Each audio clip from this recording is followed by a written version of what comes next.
ને પેલા કોંગ્રેસ દ્વારા અને હવે ભાજપ દ્વારા ચૂંટણી ઢંઢેરો જાહેર કરવામાં આવ્યો છે. આપણી સાથે જે ખેડૂત આગેવાનો રાજકોટ જિલ્લાના, આપણે એમની સાથે વાત કરીશું. કિસાન સંઘના પ્રમુખ આપણી સાથે છે, દિલીપભાઈ સહિતના જે આગેવાનો છે, સીધા તેમની સાથે વાત કરીશું. કેમ કે ઢંઢેરામાં સૌથી વધારે ખેડૂતોને ટાર્ગેટ રાખવામાં આવ્યા છે. આપ કઈ રીતે જુઓ છો ભાજપના આ ચૂંટણી ઢંઢેરાને?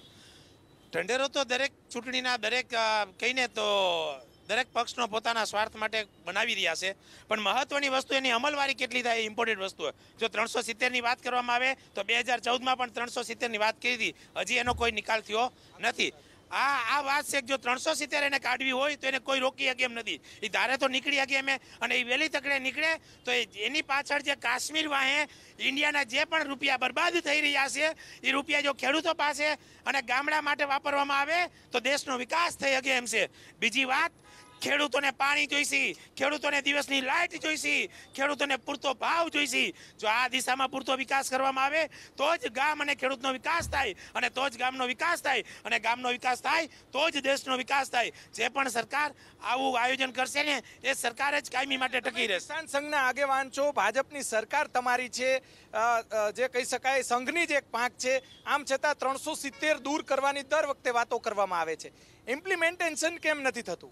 370 દૂર કરવી જોઈએ એમ આખા ભારતીયોની બધાની તમન્ના છે કે 370 થી જાણતા અજાણતા દેશને ઘણું બધું નુકસાન થઈ રહ્યું છે. પણ ક્યાંક ને ક્યાંક જે પણ પરિબળો નડતા હોય તો હું તો રાજકીય વ્યક્તિને રિક્વેસ્ટ કરું છું, વિરોધ પક્ષને અને સત્તાધારી પક્ષને, બંનેને પણ અમારી એક જ રિક્વેસ્ટ છે કે સાથે બેસીને એક પાટલા ઉપર ઝડપથી આનો નિકાલ કરી અને દેશના વિકાસમાં ક્યાંક ને ક્યાંક ભાગીદાર બનો. તમે કઈ રીતે જુઓ છો? જે ખેડૂતોની વાત પણ કરવામાં આવી છે, કિસાન ક્રેડિટ કાર્ડ પર 1 લાખ રૂપિયા આપવાની વાત કરવામાં આવી છે. કિસાન ક્રેડિટ કાર્ડમાં તો 1 લાખ રૂપિયા આપવાની વાત કરી છે, પણ ક્યારે મંજૂર થાય એનો ક્યાં નક્કી છે? અને જે 6000 દેવાના કીધા, 6000 ક્યારે દે નક્કી નથી. આ તો અત્યારે ચૂંટણી છે એટલે વાતું થાય છે ને પછી કાંઈ આનો ઉપયોગ થતો નથી. તમે કઈ રીતે જુઓ છો આજે ભાજપનું જે આજે ચૂંટણી ઢંઢેરો છે, એ પહેલા કોંગ્રેસનો ચૂંટણી ઢંઢેરો પણ હતો? બંનેમાંથી કયો બેટર લાગે છે તમને ખેડૂતો માટે?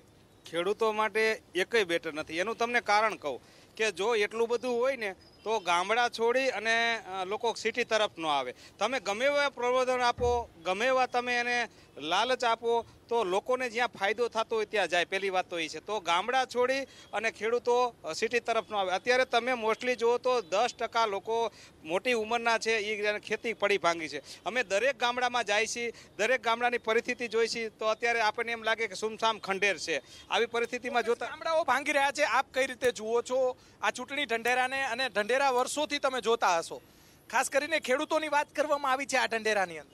ખેડૂતોની વાત કરવામાં આવી છે. આ સરકારના ચૂંટણી ઢંઢેરા શાસક પક્ષના એ વાહિયાત વાતું છે. ચૂંટણી ઢંઢેરાની અંદર તો 2014નું હજી ચોકલેટો ચગરી છે. 15 લાખ ખાતામાં આવશે ને 370ની કલમ નાબૂ થાય ને ખેડૂતને માલામાલ કરી દેવું, આવક બમણી કરશું. હતી એનાથી ઓછી થઈ છે. ચૂંટણી ઢંઢેરો સારો લાગે છે તમને? ભાઈ કઈ બધાના ચૂંટણી સરખા જ હોય છે. કોંગ્રેસે એવું કીધું છે કે અમે 72,000 આપશું વર્ષે. આ એમ કે છે વર્ષે 6,000 આપશું. પણ એક ફરે આપો અને ખેડૂતને આપીને બતાવો. આપવાની વાત છે તો આવશે ક્યાંથી પૈસા? તમે શું માનો છો? અરે આવવાના સ્ટ્રોપો ઘણા બધા છે. એના તાઇફામાં પૈસા નો વાપરે, એના રાજકીય જે તાઇફા કરે છે એ તાઇફામાં પૈસા નો વાપરે અને ખોટા ગેરવાજબી પૈસા નો વાપરે તો ખેડૂતો માટે પૈસા આવવાના ઘણા બધા સરકાર પાસે વિકલ્પો છે. તમે શું માનો છો? 6,000 રૂપિયા આપવાની વાત કરવામાં આવી છે. કિસાનોની ઘણી બધી આવક બમણી કરવાની ફરી એક વખત વાત કરવામાં આવી. બમણી થાય એવું લાગે છે?